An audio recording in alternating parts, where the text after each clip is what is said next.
Olá a todos, sejam muito bem-vindos e muito bem-vindas a mais uma edição do Amarelas On Air, programa de entrevistas de Veja. Eu sou Clarice Oliveira, essa aqui é a nossa terceira temporada. E hoje eu tenho o prazer de receber aqui o deputado federal André Janones, do Avante de Minas Gerais. Janones atuou durante a campanha eleitoral do ano passado como um dos principais conselheiros do presidente Luiz Inácio Lula da Silva na área digital. E hoje atua ali fazendo um embate forte com a oposição no Congresso Nacional. Deputado, muito bem-vindo, é um prazer receber o senhor aqui. Obrigado, Clarice. Obrigado a toda a equipe da revista Veja. É um prazer imenso estar participando aqui com vocês. Deputado, a última vez que a gente esteve junto era um momento totalmente diferente. O senhor ainda era candidato à presidência da República. O senhor retirou seu nome da disputa e aí, pela primeira vez, o senhor atua ali no Congresso Nacional como um aliado do governo. Antes o senhor era oposição. Eu queria que o senhor falasse um pouquinho, para a gente começar essa nossa conversa, como está sendo essa atuação do senhor lá no Congresso, de que forma o senhor enxerga o seu papel em contribuir aí de alguma forma com o governo do presidente Lula, que o senhor apoia desde a campanha.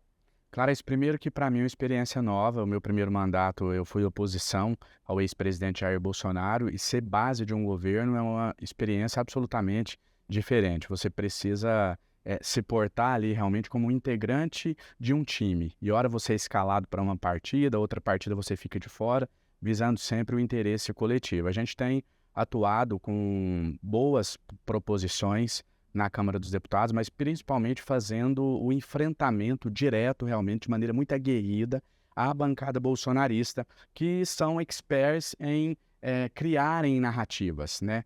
Darem ali o tom deles, a narrativa deles para episódios, muitas das vezes corriqueiros do dia a dia de um governo. Eles sempre trazem ali como se fosse uma hecatombe, e a gente busca combater isso no meio de comunicação, que hoje é uma das principais formas, das formas mais eficientes de um governo se comunicar, que é através das redes sociais. Então a gente tem feito esse enfrentamento buscando levar a verdade, buscando dar ênfase às ações do governo em prol do nosso país.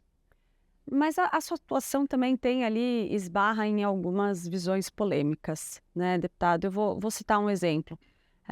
O senhor foi para as redes sociais na ocasião ali da votação daquela medida provisória que alterou a composição do Ministério. Foi uma negociação muito dura para o governo.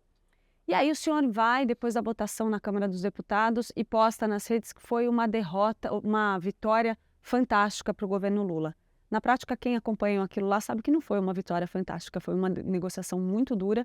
E ali foi uma expressão do quanto o governo teve que ceder para conseguir a aprovação de uma medida que era básica, que era banal, era para ser uma coisa muito simples.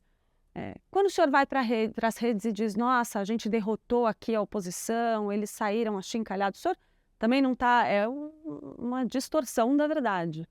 Clarice, antes de te responder de forma direta e objetiva em relação a esse fato, eu vou... Falo como exemplo, tá? A ideia é genericamente algum ponto onde há uma forçação ali da informação, é uma distorção da informação. Eu vou fazer uma análise um pouco mais ampla em relação ao quesito comunicação e o que a gente vive hoje, não só no nosso país, mas em todo o mundo. A principal das guerras que nós temos hoje são as chamadas guerras de narrativa. O fato está ali colocado. E aí os lados disputam sobre como se contar aquela história para a população, uma população que cada vez está mais antenada, acompanhando o que acontece. Se há 20 anos atrás o eleitor se conformava em ser coadjuvante, um mero coadjuvante no processo, então a gente está aqui, eu estou aqui falando com a Veja, falando contigo, e você poderia aqui me encher de elogios ou de críticas, e aquilo que você falasse passava como verdade absoluta. Porque o eleitor não tinha a opção de desmentir, seja você, a minha, discordar do que a gente está dizendo aqui. Com o advento das redes sociais, o eleitor passa a ser protagonista nessa discussão. Então não adianta eu dizer uma coisa aqui que não reflita a realidade, que esse eleitor vai vir aqui embaixo e vai escrever no vídeo. Olha, o que o Janones está falando não corresponde à verdade, ou corresponde à verdade, etc. Então perceba que ele tem um papel muito mais ativo. Então, para fazer a informação chegar até esse eleitor, existe uma disputa para fazer quem vai entregar para ele o que ocorreu ali. Se a votação, o resultado da votação da MP que reorganizou os ministérios, se o resultado dessa votação foi uma vitória ou foi uma derrota para o governo, é uma análise absolutamente subjetiva. Depende qual foi o custo para o governo para conseguir aqueles votos, Mas né? concordo contigo, se você analisar desde o início, indiscutivelmente não foi uma vitória fácil, ou alguns podem até fazer a análise de que foi uma derrota se você imaginar qual era o objetivo inicial, primordial. Se você pegar o que estava prestes a acontecer na reta final, aí sim se transformou em uma grande vitória. Vamos fazer uma analogia Aí rápida? é uma meia-verdade. Vamos fazer uma analogia rápida com o É futebol. pelo menos uma meia-verdade. Vamos fazer uma analogia rápida com o futebol. O Brasil vai entrar em campo, o adversário é muito fraco, nós temos a expectativa de que ele vai ganhar de 5-0. Eu aposto que vai ser 5-0, você aposta que vai ser 6-0, o outro que vai ser 4, todo mundo tem certeza que vai ser uma goleada. 45 do segundo tempo, a gente está perdendo de 1-0. E aí você vira para 2-1 com 2 gols nos últimos 2 minutos. Se você fizer uma análise lá do início, você vai falar, foi uma baita derrota. A gente queria um 5-0 e ganhou de 2-1. Se você analisar que nos 45 do segundo tempo a gente estava perdendo o jogo, foi uma baita de uma vitória. Então essa é a análise que eu faço. Foi uma vitória diante das circunstâncias e diante do fato da gente estar em um Congresso conservador. Nós temos hoje uma maioria de deputados conservadores e o que eu tenho dito, que hoje a gente não tem mais a figura do centrão. Nesse governo, pela primeira vez, o centrão não existe mais como a gente conhecia. O que a gente acostumou a chamar de centrão? Aquele grupo de deputados fisiológicos, a maioria municipalistas, que trabalham quase que exclusivamente com a destinação de emendas e que eles são sempre governo. Então é o oposto do famoso ai governo, sou contra. É o oposto, ai governo, sou a favor. Então eles são sempre governo. Pela primeira vez a gente tem um centrão que eu estou chamando de direitão. Ele está mais para a direita do que para o centro propriamente dito. Negociar com esse Congresso, nessas circunstâncias, transforma vitórias que em outros momentos a gente poderia chamar de uma vitória de pio, de realmente uma grande vitória. Agora, aproveitando aí essa explicação que o senhor deu para a estratégia de comunicação que o senhor defende ali no Congresso Nacional, eu queria aproveitar para puxar um pouco para a avaliação que o senhor faz da forma como o governo federal está se comunicando, porque o senhor, nos últimos dias, teve inclusive um embate ali nas redes sociais com o ministro da SECOM, Paulo Pimenta. E a coisa chegou a partir ali para uma bateção de cabeça mesmo.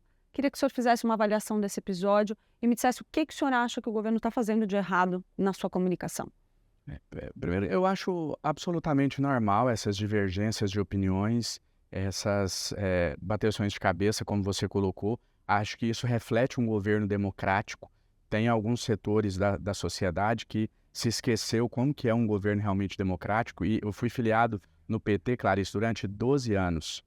E eu sempre percebi que a democracia dentro do partido, que o partido prega para fora, ele realmente pratica lá dentro. Por isso você tem, algumas pessoas colocam isso como se fosse algo pejorativo, mas eu vejo como um reflexo dessa democracia, desse amor à democracia, que o partido tem várias dissidências. Então ele pratica a democracia ali dentro mesmo e não é aquela coisa que o Lula ou a presidente do PT dita um direcionamento e todo mundo obedece cegamente. Isso ocorre agora no governo, com quadros, com apoiadores diferentes, tendo opiniões divergentes sobre um tema.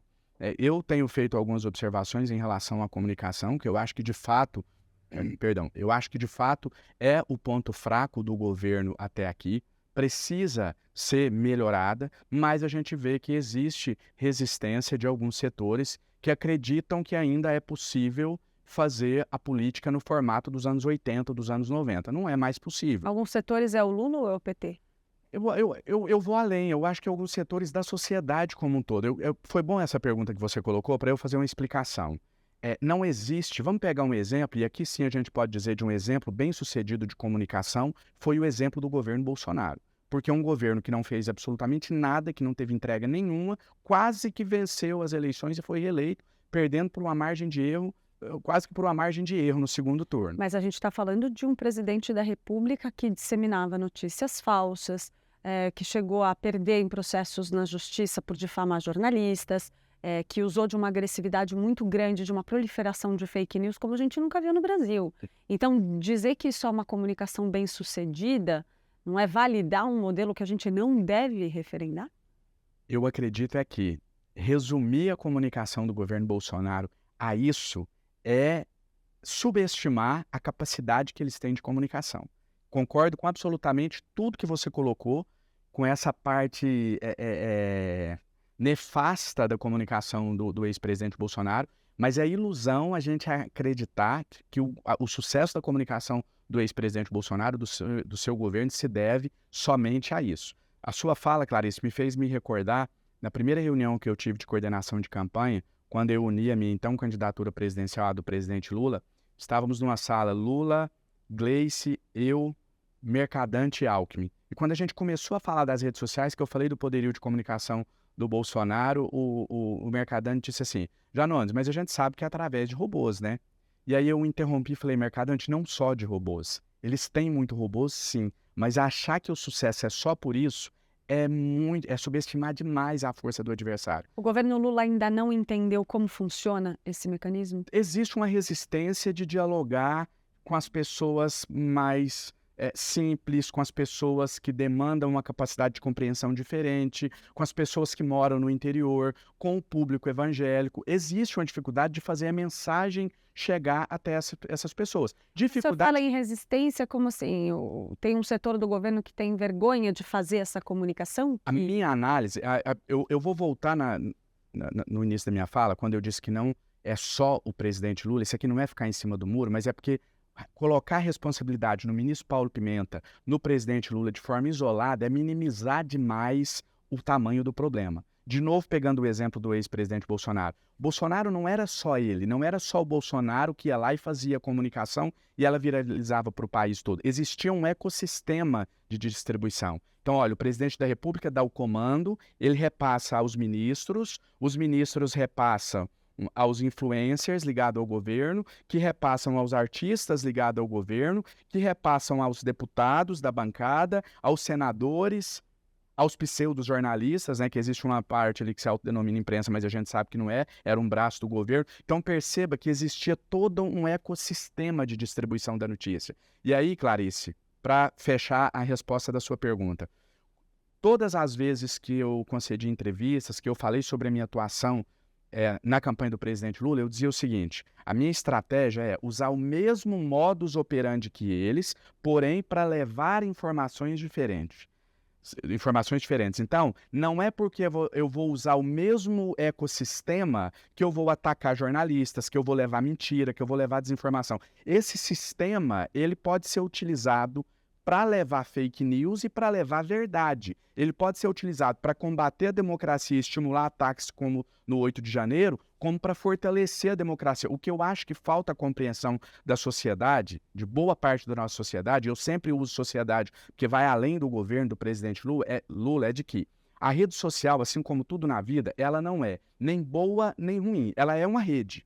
O bom ou ruim é a finalidade que você dá a ela. Perceba que quando eu falo a expressão ecossistema, a gente já lembra a fake news, a robô para disseminar notícias falsas e etc. Mas você pode usar exatamente essa estrutura para fortalecer a democracia, para fortalecer a liberdade de imprensa, a liberdade de expressão, para levar a verdade. Então, essa é a minha defesa e que eu acho que alguns setores do governo não perceberam isso ainda. Tem gente dizendo, eu já vi alguns personagens políticos relevantes do cenário nacional dizendo em fazer a comunicação da CPMI do 8 de janeiro através de coletiva de imprensa. Não dá mais, se a CPMI começa às 9 da manhã, você esperar às 6 da tarde para fazer um apanhado. Até lá, a primeira fala de 9 da manhã já virou notícia velha. Então, falta essa capacidade de entender a velocidade da informação nos dias atuais, que é essa informação que funciona na velocidade da luz. E aí, para finalizar, para mim existe um quê de um preconceito realmente. Tem um comentarista que usou uma expressão que eu gosto muito, que é nojinho. Existe um setor da esquerda brasileira, do campo democrático como um todo, que tem um certo preconceito em utilizar esse linguajar mais popular. Eu estou aqui falando contigo hoje para os leitores da Veja. Quem me vê falando aqui e acessar o meu Facebook agora, não vai reconhecer a mesma pessoa. Ora, mas então você simula, você é um personagem, você é um artista. Não, não é isso. Eu sempre digo o seguinte, eu não quero ser um bom orador. Orador é quem fala bonito. Eu quero ser um bom comunicador. O comunicador é aquele em que o receptor compreende a sua mensagem. Então, se no Facebook eu tenho que falar de uma maneira para aquele público entender, eu vou falar de acordo com a forma que o público vai compreender a mensagem. Então, não é você rebaixar, não é você diminuir a qualidade do discurso, falar numa linguagem que todos consigam entender. Isso o bolsonarismo faz muito bem. Quando eles mandam mensagens no WhatsApp, quando eles fazem meme, quando eles falam lá para, né, como se chama popularmente, para o tiozão do Zap. O fato é, todos entendem a mensagem que eles estão repassando. Vamos fazer isso, mas repassando mensagem para fortalecer a democracia, para combater as fake news e etc.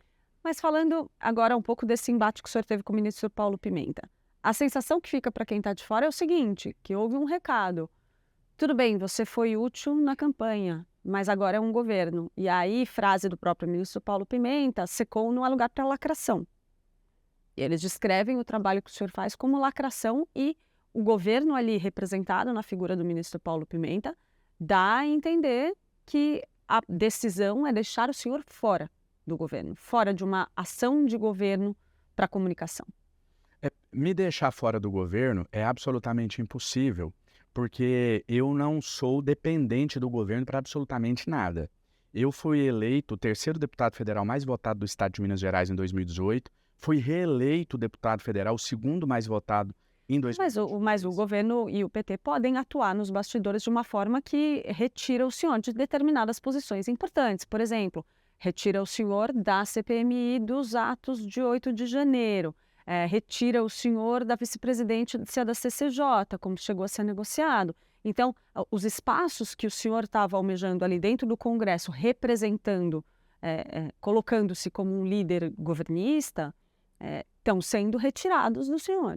Sim, mas só para voltar ao meu raciocínio, Clarice, concordo com o que você está dizendo, só que o que eu quero dizer é que eu não dependo desses espaços para que o meu trabalho possa alcançar um número grande de pessoas e que ele possa ter impacto no cenário político nacional. Vou te dar duas provas rápidas disso. Primeiro, eu cheguei a ocupar o quarto lugar na disputa presidencial e com alguns recortes muito interessantes, como, por exemplo, entre quem ganha até um salário mínimo, eu ocupava o segundo lugar, com Lula em primeiro, eu em segundo, Bolsonaro em terceiro. Em algumas regiões do Nordeste, eu chegava a 7, 8, 9 pontos, tudo isso sem nenhum espaço relevante dentro da Câmara dos Deputados. Esse é um primeiro sinal. Um segundo sinal, todos os levantamentos que listam os 20 deputados os 10 deputados, perdão, mais influentes e os 10 senadores mais influentes do Congresso Nacional, ou seja, os 20 parlamentares mais influentes, 19 são da oposição e 1 são da base governista, que sou eu. Então, eu não necessito desse espaço para que eu continue defendendo um projeto que é caro para mim, porque eu acredito nesse projeto, eu acredito nesse governo. Quando eu me aliei ao presidente Lula, eu não utilizei a expressão desistir da candidatura, e eu disse isso a ele, e essa foi a fala que ficou para a eternidade ali no nosso anúncio, que eu digo assim, nesse momento eu estou unindo a minha candidatura à candidatura do presidente Lula. Eu coloquei algumas condições, principalmente relacionada ao auxílio emergencial, que hoje é o Bolsa Família no valor de R$600, e a saúde mental, que é uma batalha que a gente vai travar em breve agora, para que a gente tenha uma Secretaria Nacional de Saúde Mental no país, foi um compromisso do presidente Lula comigo. Então, tudo isso, esse poder de negociação que eu tive ali adveio do apoio popular, então, e não necessariamente de espaços dentro da Câmara dos Deputados. Óbvio que eu queria mais espaço para que eu pudesse apresentar melhor o meu trabalho, né? Foi-me garantida a vice-presidência da CCJ, não foi cumprido, mas isso não muda em nada o meu apoio ao governo. Eu continuo sendo um aliado de primeira hora do presidente Lula e vou continuar fazendo esse trabalho de auxiliar na comunicação, mesmo que não na SECOM, dentro da Câmara dos Deputados, que é o meu objetivo. Eu nunca quis fazer parte do corpo executivo, porque eu entendo que é na Câmara dos Deputados que eu posso contribuir mais com o presidente Lula e com o governo, e a gente vai continuar fazendo esse trabalho lá. Agora, depois dessa confusão toda, o ministro Paulo Pimenta foi para o Twitter e postou uma mensagem super amigável ali para o senhor, dizendo não, vamos trabalhar junto e tal. O senhor acha que ele tomou um pito de alguém? Olha, eu acho que talvez ali quando eu fiz as críticas, a comunicação não foi nem direcionada especificamente ao ministro Paulo Pimenta, mas acaba que reflete nele, porque ele é o rosto da comunicação do governo, então fica difícil você criticar a comunicação poupando o ministro, mas foi um momento que ele estava na comissão, ele estava falando com os parlamentares, e acho que estava todo mundo ali de cabeça quente. Eu posso ter me excedido de alguma maneira, da forma como eu coloquei as palavras, ele também, mas eu acho realmente natural. A gente continua tendo uma relação boa, uma relação amigável, ele é um companheiro que está sendo muito importante nessa luta, foi extremamente importante durante o período ali do golpe à presidente Dilma Rousseff, depois durante o período em que o presidente Lula esteve afastado, e é um companheiro de muito valor, e hoje está tudo apaziguado, tudo resolvido. Agora, falando de outro embate do senhor que se tornou aí praticamente corriqueiro. O senhor está servindo ali como uma espécie de antagonista com Nicolas Ferreira no Congresso Nacional. Isso ganhou ares ali ainda maiores depois daquele episódio em que o senhor chamou ele de chupetinha. Queria que o senhor fizesse uma avaliação aí dessa colocação, se o senhor acha que foi adequado, não foi. E de lá para cá, a gente vê nas redes sociais vocês dois sempre trocando alguma alfinetada. A ideia é que cada um desses campos expresse essa comunicação digital, tanto na base governista quanto na oposição. A ideia é vocês se escolherem como arqui-inimigos aí? Clarice, não é algo pensado, não é algo planejado, não é algo arquitetado, mas é algo que acontece naturalmente quando você tem duas pessoas de campos políticos tão opostos, tão diferentes, né, e com a mesma habilidade, talvez, ou com habilidade semelhante, ou pelo menos com a noção da importância que é utilizar as mídias sociais nos tempos atuais. Então, isso tem acontecido de uma forma natural, mas digo e repito, com objetivos absolutamente distintos, né? O que acontece, eu acho que o grande diferencial entre a atuação do deputado Nicolas Ferreira com a minha, voltando para as suas respectivas bases de apoio, é que a base de apoio do deputado Nicolas Ferreira, todos eles compreendem a necessidade dessa comunicação mais jovial, mais bem-humorada, mais direta, mais rápido. Então ele não tem esses conflitos internos que eu passo a enfrentar, porque a nossa ala ainda não entendeu. A esquerda brasileira, ela tem esse, alguns podem chamar de nojinho ou elitismo intelectual, mas ela tem essa resistência em se adequar a essa nova maneira de se comunicar. E só fazer uma ressalva aqui, a gente fala sempre redes sociais, redes sociais, redes sociais. Não é só redes sociais. Quando a gente fala nova maneira de se comunicar, isso está em todos os veículos de comunicação. Olha, eu não sei se a gente estivesse dando essa entrevista nos anos 80, se seria esse formato aqui. Esse formato mais o plenário da Câmara dos Deputados é lugar para algumas coisas que têm sido feitas? Porque, por exemplo, tem um decoro a ser respeitado. E quando a gente chega num ponto em que tem um deputado colocando uma peruca e fazendo piadas preconceituosas voltadas para o público feminino ou para o público trans, e um outro deputado chamando de chupetinha, a gente tem um problema ali de falta de decoro dentro do plenário da Câmara dos Deputados.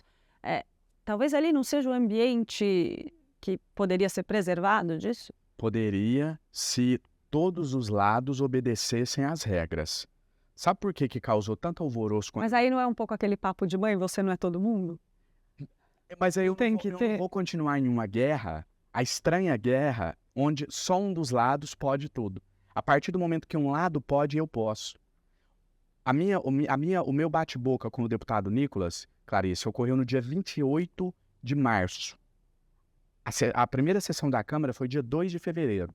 Do dia 2 de fevereiro até o dia 28 de março, o deputado Nicolas fez o que quis dentro da Câmara, ele respeitou os colegas, ele me ofendeu N vezes, ele fez piadinha, ele colocou a peruca e nada foi feito. Aí quando o Janones revida, aí nós temos que tomar uma providência, porque está passando do limite. O nível da discussão na Câmara... não, mas ele foi amplamente criticado também, deputado. Mas nenhuma medida judicial foi tomada. Nenhuma medida no Conselho de Ética foi tomada. Até o momento em que eu reagi, aí disseram o seguinte, não, temos que... O problema está no corporativismo do Conselho de Ética? O problema está no fato de que as pessoas já se acostumaram com o bolsonarismo fazer isso, então eles podem tudo. O sistema aceita o bolsonarismo fazer isso e a esquerda ficar com nojinho reclamando e falando, olha que absurdo, não pode agir assim. Quando alguém do lado de cá reage, aí é que eles entendem que é preciso tomar alguma atitude. Só fazer uma analogia rápida com a época da colonização do nosso país, tinham as chamadas guerras justas, né? Olha, se um indígena atacar aqui, aí nesse caso é permitido sacrificar o indígena e ir para cima dele. Aí o que os senhores faziam? Eles iam lá, provocavam o indígena, matavam um familiar dele, aí o indígena vinha revidar. Aí nessa hora falava, olha, guerra justa, o indígena veio, tacou fogo aqui. Não, mas ele tacou fogo porque alguém matou um familiar dele antes. Então, a não punição, nenhuma medida a ser tomada para impedir isso, faz com que eu me levante. Alguém tem que se levantar. Se a esquerda tem esse nojinho, se a esquerda acha que é descer o nível e se comunicar de uma maneira que o povão entenda, eu não acho. O senhor acha que essa é a essência dos atritos que o senhor tem tido com alguns setores do governo?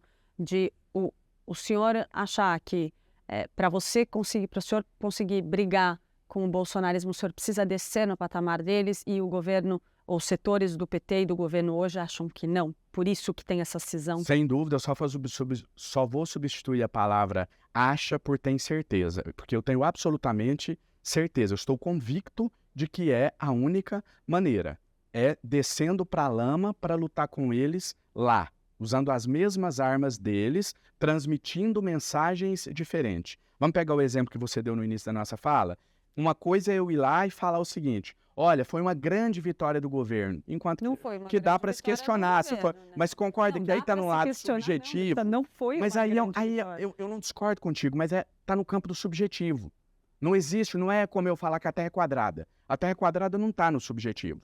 Cloroquina salva vidas, não está no subjetivo. É um fato consumado. Agora, o foi ou não foi uma grande vitória, não estou dizendo que tenha sido ou que não tenha sido, eu estou dizendo que é uma análise muito subjetiva. É difícil você cravar em algum lugar que você vai checar e falar, não, realmente eu chequei lá, é uma fake news, não foi uma grande vitória. Então, eu trabalho na narrativa, na construção das narrativas. Claro que aí você, enquanto base, você vai reforçar as qualidades e minimizar as falhas, mas isso não é fake news, isso não é mentir. É diferente. Mas aí, por exemplo, quando o senhor fala em descer para a lama, vale o mesmo, então, em relação às ações que o ex-presidente Jair Bolsonaro move contra o senhor? Quando o senhor fala, por exemplo, que ele é um ladrãozinho de joias. O senhor não tem provas de que ele, de fato, se apropriou daquelas joias. Não é uma coisa comprovada, não é uma acusação ainda, não tem algum fundamento no argumento dele. O senhor não teme que isso tenha repercussões jurídicas? Não temo, porque ele e eu vou conseguir provar isso no processo, através de um instrumento chamado exceção da verdade. Então, eu vou conseguir provar judicialmente que as acusações que eu fiz, elas procedem, existem indícios mais do que suficientes para isso. Então, eu não considero... Percebe que tudo isso é discutível, é diferente da afirmação, como o exemplo que eu dei aqui, de que a vacina não salva vidas. Não dá, isso não é discutível.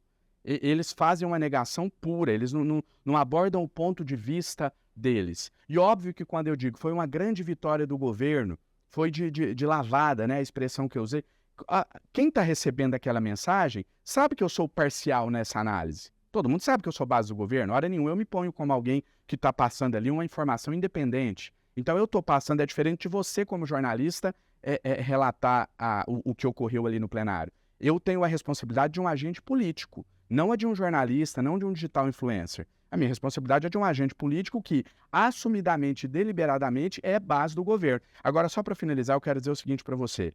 Quando você me pergunta em relação, será que o correto é ir até a lama para discutir com eles? Será que o correto é usar as mesmas armas? Eu quero te dizer o seguinte, eu não acho que é o correto.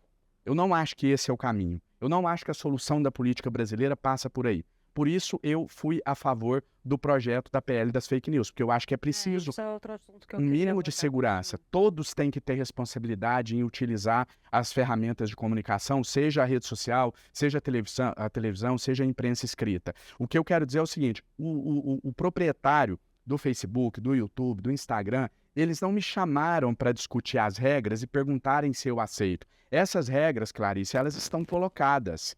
A regra que está colocada e que eu não participei da elaboração e que não cabe a mim mudá-la, eu não tenho como, estou falando eu cidadão, não eu deputado, não tem como eu cidadão mudá-la, ela diz o seguinte, olha, se você vai fazer a comunicação aqui nessa rede, aqui eu exijo que você haja com sensacionalismo. Então você vai dizer, urgente, agora, está acontecendo isso. Se você não agir assim, eu não entrego. Eu tenho duas opções, adequar isso, obedecer ou não usar aquela rede. Ou então a minha participação na política vai ficar obsoleta, eu não vou ter esse instrumento de comunicar. Então, quando eu digo em utilizar essas ferramentas e usar do sensacionalismo às vezes, é uma solução provisória. É você fazer isso enquanto você trabalha aí sim para uma solução definitiva, onde vai ser possível que nós tenhamos um debate de alto nível, um debate que vai qualificar a política, que vai qualificar as discussões. Clarice, só citar um fato interessante. Eu fiquei fevereiro, março, 60 dias trabalhando muito. Assim, eu me considero um deputado de muito trabalho, eu atuo bastante, mas eu te confesso que eu nunca trabalhei igual a esses 2 meses. Eu envolvi na elaboração de alguns projetos muito complexos e fiquei ali só daqueles trabalhos. Aí recebi uma ligação de uma jornalista um dia, quando teve o episódio com o Nicolas, lá da discussão na CCJ, e ela me disse assim, quando eu atendi o telefone, ela disse assim, deputado, o senhor está sumido, agora eu vi a notícia você chamando o deputado de chupetinho e tal, aquilo me fez refletir, e eu fiquei uns 5 segundos em silêncio, e eu disse assim a ela, olha que interessante, na verdade, agora é que eu não estou trabalhando, porque chamar um colega de chupetinho não é trabalho. Quando você diz que eu estava sumido, é porque eu estava trabalhando. Então percebe a lógica das redes sociais? Quando você está de fato trabalhando em um projeto que vá fazer diferença na sociedade, quando você está presente em todas as sessões, quando você está participando de debates ali acalorados, mas sem ofensas, a rede social não entrega. Aí quando você vai e chama um deputado, volta ali à 5ª série para fazer uma discussão de baixo nível como aquela, aí a rede social entrega. Aí você vai dizer assim, então o certo é ficar na baixaria? Não. O certo, um não exclui o outro. O certo é você fazer a política séria, fazer a política que transforma o país, apresentar bons projetos, qualificar as discussões e participar da lacração também, senão a rede não vai entregar. Pelo menos enquanto a gente não chega a essa solução definitiva. Então, voltando para o nosso assunto lá atrás, tem que ter lacração no governo, sim. Infelizmente, sim. Eu não gostaria que tivesse, mas tem que ter. Hoje tem que ter. Enquanto a gente não modificar a lógica das redes sociais, tem que ter. Clarice, eu bati 2 recordes mundiais de Facebook durante o auxílio emergencial. Um com o maior número de pessoas simultaneamente assistindo uma live, 3.300.000, e um de visualizações total, uma live que terminou com 40 milhões de visualizações, 39 e alguma coisa. Eram comunicações de 2 minutos, bem aguerridas, com o título lá, urgente, agora, Câmara decidindo isso e aquilo. Pá, se eu tivesse feito uma comunicação embasada, longa, 20 minutos de diálogo, aprofundando nas discussões, mostrando as dificuldades, ninguém tinha recebido a minha mensagem. Então, essa é a lógica da rede. Cabe a mim aceitá-la e, paralelamente a isso, tentar melhorá-la para que a gente chegue em um momento que essas ferramentas possam ser usadas também para qualificar o debate. Que críticas que o senhor faz ao PL das fake news? Onde o senhor acha que estão os principais problemas nesse momento que precisam ser solucionados no Congresso para que ele possa avançar? Olha, o grande problema que impediu a aprovação do projeto, que contribuiu para a retirada de pauta e que impede de voltar hoje, na verdade, foi o problema que originou os outros problemas, porque a partir desse que eu vou citar aqui, começou-se a discussão em relação à censura, né? A extrema-direita dando a narrativa deles de que, olha, é censura e etc. Foi o fato de você não colocar de forma expressa quem seria o responsável pela agência que iria fiscalizar ali, que ia dizer o que era fake news, o que não era fake news, o que poderia, o que não poderia ser postado. A partir dali, quer dizer, a direita esperou uma falhinha num projeto muito bem elaborado, ela pegou nessa falha e ela construiu uma narrativa totalmente fantasiosa de que era necessário, de que o PL era, na verdade, um instrumento de censura para impedir as pessoas de exprimir livremente as suas opiniões. Então, essa é a crítica principal. E vou te ser sincero, eu acho que o clima hoje no Congresso vai ser difícil a gente voltar com esse projeto ainda esse ano. Eu acho muito improvável. Mas o Supremo Tribunal Federal não tem dado sinais também de que vai tomar para si, se o Congresso não se posicionar? É um problema que a gente também está tendo ali com a demarcação de terras indígenas no marco temporal também, que, aliás, é um tema que vai voltar para discussão aí essa semana, justamente porque vai para o plenário do Supremo. Sim, e aí, de novo, eu vou voltar no início da nossa entrevista. É algo que, todo assunto eu volto para isso, né? Que o grande problema é a comunicação. Fico repetindo essa tecla porque quando o STF traz para si a responsabilidade da continuação do julgamento, quando o STF traz para si a responsabilidade de regularizar o tema e falar os limites das Big Techs o que o STF está fazendo está absolutamente dentro das suas atribuições constitucionais. Não, no caso do marco temporal, eu ainda vou falar, a ministra Rosa Weber pautou esse tema, avisou que ia pautar esse tema para 7 de julho meses Antes do atrás. julgamento, muito antes. Muito antes. O Muito governo antes teve da meses para votação, se verdade. mobilizar e não fez E não fez nada. nada. E ficou absolutamente passivo. Eu até queria tratar um pouquinho desse tema com o senhor também, porque o senhor se manifestou bastante nas redes sociais sobre isso. E não houve uma movimentação, de fato, do governo federal para impedir a aprovação do marco lá na Câmara dos Deputados. A gente não viu isso acontecer. O governo levantar um dedo no dia da votação não é uma mobilização sobre uma questão que já estava em discussão desde lá de trás. Se o Supremo tinha avisado que ia votar, que ia tratar desse tema no dia 7 de junho, é óbvio que a Câmara iria. É absolutamente comum dentro da prática do presidente da Câmara, Arthur Lira, não deixar que esses temas vão para a judicialização e fazer com que o Congresso firme posição.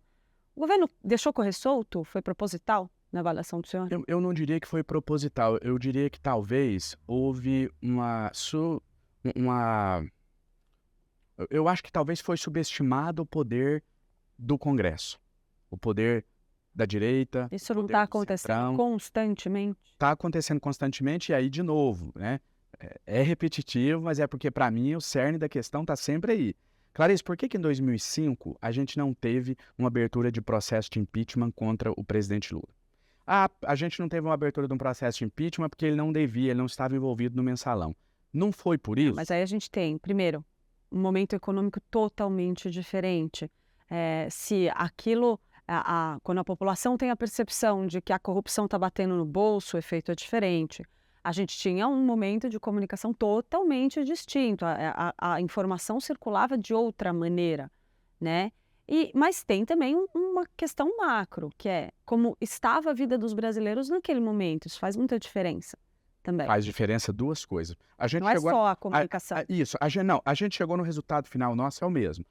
Independente do episódio, o presidente Lula gozava de uma popularidade muito alta, Sim. né? A questão Que tinha a ver em grande parte com o momento econômico. Também. Com o momento econômico e como você conta o que está acontecendo em relação ao momento econômico do país. Na época coletiva, no fim do dia, bastava. Na época coletiva, no fim do dia, bastava. Exemplo, se a gente for levar em consideração que o que vale é somente o momento econômico, e eu não descarto, óbvio que eu não seria louco de descartar a influência disso, mas se isso fosse suficiente, você há de convir que o Lula teria que ter vencido as eleições com 70% das intenções de voto. A questão é, você tem no governo Lula um governo que faz, que entrega, mas que não comunica o que está fazendo. No governo Bolsonaro, você tinha o oposto. Você tinha um governo com pouca entrega, mas que falava, comunicava até o que não estava fazendo. Eu acompanhei a comunicação do ex-presidente Bolsonaro muito de perto. Claro, coisas do dia a dia, pagamento de despesa que todo governo faz, repasses previstos na Constituição, corriqueiros. Hoje repassou lá, vou criar aqui fictício só para exemplificar, 10 milhões de reais para o município de São Paulo, que é normal, todo mês é repassado e etc. Aquilo virava um grande ato do governo. Olha, o presidente Bolsonaro entregou hoje 10 milhões para os hospitais de São Paulo. Aí aquilo corria em todos os grupos de WhatsApp. Gerava uma sensação de que esse cara estava fazendo muito. E mesmo quando o cidadão não recebia, não via algum benefício direto, ele refletia, talvez sou só eu que não estou recebendo. Olha, por o país está tudo acontecendo, porque tudo eles davam uma visão muito grandiosa, né? Agora, nesse início de governo, os programas que o presidente Lula retomou, vou te dar um exemplo real, esse não é fictício não, prático. O presidente Lula retomou as construções das casas do programa Minha Casa Minha Vida. Ok, essa é a realidade, é o fato. Mas você sabe como essa história chega lá na ponta? Essa história chega assim. Olha só, o presidente Lula, está usando o dinheiro que o Bolsonaro deixou guardado, porque ele não permitiu que a Petrobras fosse saqueada. Com isso, o governo foi juntando dinheiro e agora o Lula vai entregar as casas para nós com esse dinheiro que o Bolsonaro impediu de ser roubado. Percebe o que eu quero dizer? É a narrativa, é a história que é contada. Só a história não resolve. Você não vai vender ilusões. Não quero dizer aqui que um governo se mantém só com a comunicação. O que eu quero dizer é que o oposto também é verdadeiro, que a recíproca é verdadeira. Um bom governo com boas entregas, sem comunicar da maneira correta, vai continuar acontecendo episódios como esse do Minha Casa Minha Vida. Olha, o Lula fez porque o Bolsonaro isso, é o Bolsonaro que está fazendo, isso é dinheiro do Bolsonaro. Então, a gente está deixando a narrativa livre para eles contarem a história que eles quiserem. A gente não conta a nossa história. De novo, o exemplo que você citou da votação. Alguns contam a versão. Olha, foi uma bela derrota, uma grande derrota do governo.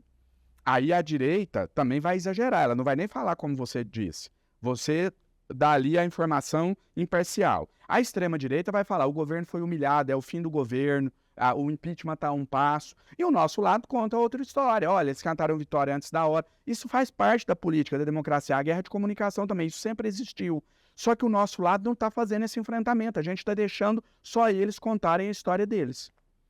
Mas ainda sendo insistente ali no que eu coloquei antes, parece que o governo não quer o que o senhor está propondo.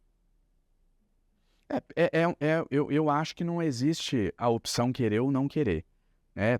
Quando teve o advento do Uber, do transporte por aplicativo no nosso país, eu me recordo, eu ainda não era parlamentar, mas eu me recordo de assistir de casa motoristas de táxi achando que, lotando o Congresso de taxistas e pressionando os deputados, eles iam impedir o Uber de chegar. Nada que fosse feito ia impedir. O que você tem que buscar agora é regularizar o Uber. O Uber não acabou com a profissão de ninguém, os taxistas continuam trabalhando, você vai regularizando, vai ampliando os direitos dos motoristas, dos usuários e etc. É a mesma coisa agora, não tem como impedir. Né? Teve gente que achou que... Assim como também não tenho como o ministro dizer que vai tirar o Uber do Brasil e pôr os Correios para fazer. Exato. Como diz a canção, né? Com a interpretação da Elis Regina. É você que ama o passado e não vê que o novo sempre vem. O novo vem, você querendo ou não, ele vem. Ele vai rompendo a porta. Você pode atrasar, segurar 6 meses, 1 ano, mas ele vai chegar. Né? As redes sociais, com o advento das redes sociais, muita gente achou que a TV não ia existir mais, com a revista, a imprensa escrita não ia existir mais. Tiveram que ser feitas adaptações, interações entre os dois meios, mas todos sobreviveram. Então, não existe essa opção do governo adequar ou não adequar. É uma realidade que se impõe. A comunicação hoje, ela passa pelas redes sociais. Ponto final. Agora, eu queria tratar também de alguns temas ali um pouquinho desconfortáveis, como, por exemplo, lá atrás o senhor foi alvo de acusações de ter praticado rachadinha dentro do seu gabinete, assédio de funcionários. Em que pé que ficou isso, deputado? Como que o senhor responde a isso nesse momento? Até onde a gente sabe não teve nenhuma evolução muito significativa até o momento. Primeiro que, nesse momento, é bom falar sobre isso e até vou dizer uma coisa aqui interessante. Quando eu digo sobre como combater fake news, eu sempre digo o seguinte, você nunca responder, mas não responder no momento, não responder naquele veículo de comunicação, só você vai fazer a coisa crescer ainda mais. Claro que em momento oportuno, em respeito àqueles que acompanham o seu trabalho, que votaram em você, você deve sempre dar essa satisfação. Então, quando vieram essas denúncias, por exemplo, eu não entrei lá para responder, para dar a minha versão, porque eu sabia que aquilo ia fazer fomentar ainda mais e a coisa crescer. Quando você deixa o adversário te pautar, mesmo quando você vence, você perde. Você sempre sai perdendo, porque só de você estar discutindo aquilo é uma vantagem para ele. Aquilo era uma fake news, nunca houve nenhum fundamento.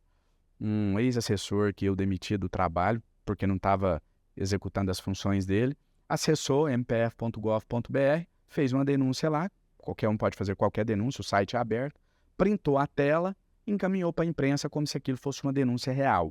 Nunca existiu nenhuma materialidade, nunca foi formalizado, não existe nenhum processo, nem na PGR, nem na Justiça Federal, nem na Polícia Federal, em nenhum órgão, então eu não respondo nenhum processo relacionado a esse assunto. E falando um pouquinho sobre as ações que estão ocorrendo na Justiça que foram apresentadas pelo presidente Jair Bolsonaro, só para a gente aprofundar um pouquinho esse tema, eu queria que o senhor fizesse uma análise geral sobre a situação do ex-presidente, o risco ali de inelegibilidade e se o senhor, com o seu conhecimento que o senhor tem, a experiência que o senhor tem de comunicação, o senhor acha que é o momento de o governo Lula já começar esse embate com Bolsonaro desde já tendo em vista as próximas eleições? Porque a sensação que a gente tem é que o campo adversário já está construindo a sua candidatura, já está trabalhando sua campanha, enquanto o governo tem a tarefa de governar, né? Clarice, para mim são duas coisas paralelas e que se complementam. Quando você comunica bem, você governa com mais facilidade, e quando você governa bem, você tem muito mais facilidade para comunicar um trabalho que está dando certo. Você não precisa ficar fazendo ali malabarismos para defender o governo. Eu não vejo como uma disputa simplesmente do governo, tem que ser uma disputa de todo o campo democrático. Quando você fala em Bolsonaro, você não está falando da direita brasileira, você está falando de um extremista, você está falando de alguém que ataca a imprensa, que ataca a liberdade de expressão, que seguramente, eu não tenho dúvidas em afirmar isso, esteve, direta ou indiretamente, de alguma forma, envolvido nos ataques do 8 de janeiro. No melhor dos cenários, ele esteve envolvido através dos seus atos de negligência, né? Não agindo ali como um líder democrático que deveria ter atuado para impedir as invasões. Então, eu entendo que a gente precisa intensificar esse enfrentamento, mas só fazer uma observação. Não é o Bolsonaro, é o bolsonarismo, é o extremismo. O bolsonarismo hoje é muito maior do que o Bolsonaro. Eu não vejo a inelegibilidade do Bolsonaro alterando em nada o quadro para 2026. Com toda sinceridade, não vejo. E não sei se a inelegibilidade dele não torna o desafio ainda mais difícil para nós. Porque você enfrentar o Bolsonaro, ele é... Tarcísio de Freitas, por exemplo, é um adversário mais perigoso Na para minha o Lula visão, nesse momento, indiscutivelmente. porque você não tem esse antagonismo. Você não tem o antagonismo, você não tem o radicalismo, você não tem as falas preconceituosas, as falas racistas, as falas misóginas. Então, é menos pesado você carregar qualquer candidato do bolsonarismo do que o próprio Bolsonaro em si. Então, é preciso, e aí, aqui nessa entrevista, várias vezes eu disse, não é o Lula, não é o ministro, não é o governo, é mais amplo. É isso que eu quero dizer. Não é enfrentar o Bolsonaro, é enfrentar o bolsonarismo, é enfrentar as ações antidemocráticas, é enfrentar essa tentativa de fragilizar a nossa democracia. Como que a gente vai fazer isso? Fazendo um bom governo? Também, mas mais amplo do que isso, para aqueles que vão... Você pode hoje ser pró-democracia e não ser apoiador do presidente Lula. Hoje você tem até uma direita que não é Bolsonaro e, obviamente, não é Lula também. Então, o enfrentamento, quando você fala de governo, de comunicação do governo, do presidente Lula, você está falando para um campo mais restrito de quem apoia o presidente. Quando você fala em defesa da democracia, é mais amplo. Defesa da democracia, ela exige a participação de todos que são democráticos, todos que são contra esses arroubos autoritários do ex-presidente Bolsonaro e do bolsonarismo como um todo. Então é preciso uma conscientização de todos para que a gente possa fazer um enfrentamento à ideologia da extrema-direita, a essas tentativas que eles vêm realizando frequentemente de fragilizar a nossa democracia. E como que o senhor enxerga a postura individual do presidente Lula diante desse cenário? Porque a gente citou aqui vários assuntos que demandam uma atenção grande do governo, mas nas últimas semanas a gente viu o presidente muito mais preocupado com assuntos que remetem lá ao passado. Então, fazendo elogios ao Nicolás Maduro, falando em Unasul, moeda comum na América Latina, no Mercosul. Temas que não dialogam, me parece, nem um pouco com essa base que o senhor defende que tem que ser o alvo da comunicação do governo. De que forma que o senhor acha que o presidente individualmente precisaria corrigir a sua postura aí para se comunicar melhor? Olha, vai ser muito polêmico o que eu vou dizer aqui, mas eu não acho que o presidente tem que se corrigir. Vamos lá, vamos para o fato da visita ao Maduro. O que é um fato que não depende da sua opinião, da minha opinião? É fato consumado. Lula recebeu o presidente da Venezuela, o Maduro, ele teceu elogios a ele, recebeu ele com pompa, ponto. Isso é indiscutível, isso não é a nossa opinião. Vamos para a guerra de narrativas? Receber um ditador que persegue adversários políticos, e isso foi uma vergonha para o país, e etc. Tá, isso é uma narrativa, ela não é falsa, mas é uma narrativa, você está contando uma parte da história. Vamos para uma outra narrativa que também não é falsa. Em termos de geopolítica energética, a aproximação com a Venezuela é extremamente importante. É um país irmão, faz parte da América do Sul. A gente precisa fortalecer a América do Sul como um todo. Isso inclui o jornalismo no meio? Pode. Em vez de se preocupar com a votação da MP que reformulava a esplanada, que era uma coisa tão básica para o seu governo, ele estava lá discutindo o Unasul. Ele deixou de prestar atenção numa questão de articulação política que estava acontecendo, importante, fundamental para o seu governo, para o funcionamento básico do seu governo, com risco de ver a composição da sua esplanada ir para o espaço, sem poder escolher quem vai ter cargo, Fernando Haddad ou Simone Tebet, uma confusão desse tamanho poderia ter sido criada.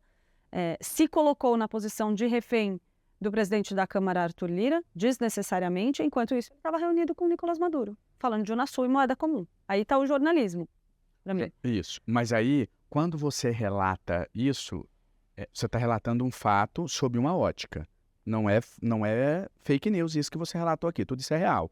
E eu também posso dar a seguinte visão. O presidente Lula, por confiar no ministro da Articulação Política, naqueles que ele designou a missão de cuidar da articulação... Mas espadilha na fogueira. Não, mas você concorda? Eu estou dando um exemplo de outras visões do mesmo fato. Isso não transforma em fake news o que você disse. O que você disse é uma verdade. Mas você concorda que também pode ter essa narrativa? Olha, ele confiou nos ministros, que os ministros estariam fazendo a articulação. Ponto final. Então, é isso que eu quero dizer. Por que eu digo que eu não acho que tem que mudar o posicionamento do presidente Lula? Porque a falha está em como você conta a história. Lula entende essa importância na avaliação do senhor? Ou o presidente também ainda precisa ajustar? Ele compreende a necessidade de fazer essa comunicação da forma como o senhor propõe? Olha, eu preciso ser honesto contigo. Eu entendo que ele não consegue entender o peso da comunicação nesse momento. E aí pode parecer contraditório, falar, mas você não está fazendo... Você está dizendo que acabou não de precisa dizer- corrigir a postura dele, mas que ele não entende? Isso, pode parecer contraditório, aí eu quero fazer uma separação aqui. A gente precisa separar o Lula do governo Lula. Eu acredito que ninguém votou no Lula esperando que ele ia pegar um celular e ficar fazendo meme enviando no WhatsApp. Ninguém esperava isso. Então, eu não acredito que ninguém espera que o Lula consiga entender regras algorítmicas, que ele consiga entender que ele vai vir aqui nessa entrevista e se ele se posicionar assim, vai ter um melhor engajamento, uma melhor aceitação. Só está mal orientado. Alguém que com 77 anos de idade venceu 5 eleições presidenciais, é o maior líder político da história desse país, talvez o maior líder mundial hoje na política. Eu costumo dizer que o Lula ele tem uma licença poética para não entender de redes sociais, para não ficar lá no WhatsApp fazendo meme, batendo boca em redes sociais. Agora, o governo, eu entendo que o governo tem que ser um governo 2023, o governo tem que ser um governo 2.0. Então, eu acho que essa função, o Lula é um estadista. Então, eu entendo que o governo precisa dar conta de fazer essa inserção aí no século XXI.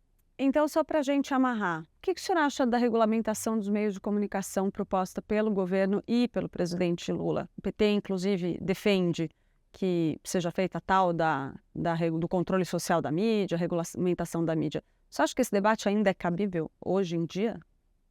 Regulamentação ficou uma palavra, a gente hoje... É que o PT gosta de falar de controle social. Isso, mais eu forte. não gosto da palavra. Eu não gosto da palavra. Regulação ficou... Mas é porque o que eles propõem é uma coisa rígida mesmo, é forte mesmo. Não é uma palavra forte, a proposta é forte. Clarice, eu sou a favor da liberdade de expressão sempre, como um todo. Quando eu não quero, eu acho assim, você tem liberdade para perguntar o que você quiser, e eu tenho liberdade para não responder, para ir lá e dar a minha versão. Isso é a beleza da democracia, passa pela liberdade de expressão. Agora, quando eu digo, eu sei que é forte, mas o que eu quero dizer é o seguinte, a palavra regulação, a direita, a extrema-direita, colocou ela como sinônimo, não só nesse ponto, até na discussão da PL das fake news, como sinônimo de censura. E não é. Você, para estar aqui nessa entrevista, você tem uma regulação, você segue Você não pode falar o que você bem entende aqui, depende do horário e etc. Então, eu acho que existem normas que precisam ser obedecidas por todos, ainda mais nos tempos atuais, onde qualquer fala nossa aqui pode ter consequências inimagináveis, com a velocidade da propagação das notícias. Agora, sempre primando pela liberdade de expressão. Eu não sou a favor de limitar a liberdade de expressão, desde que essa seja utilizada com responsabilidade. Deputado, infelizmente o nosso tempo acabou, mas eu queria agradecer muito a presença do senhor, foi um prazer receber o senhor aqui. Eu quem te agradeço, é um prazer imenso e sempre à disposição. Queria agradecer também a todos vocês que acompanharam mais esta edição do Amarela Zoner, programa de entrevistas de Veja. Eu sou Clarice Oliveira. Se você pegou essa entrevista aqui na metade, vai lá no nosso canal no YouTube, que você encontra a íntegra, e vai ter também trechos dela circulando nas redes sociais nos próximos dias. Eu agradeço muito a presença de todos vocês. Na semana que vem a gente está de volta.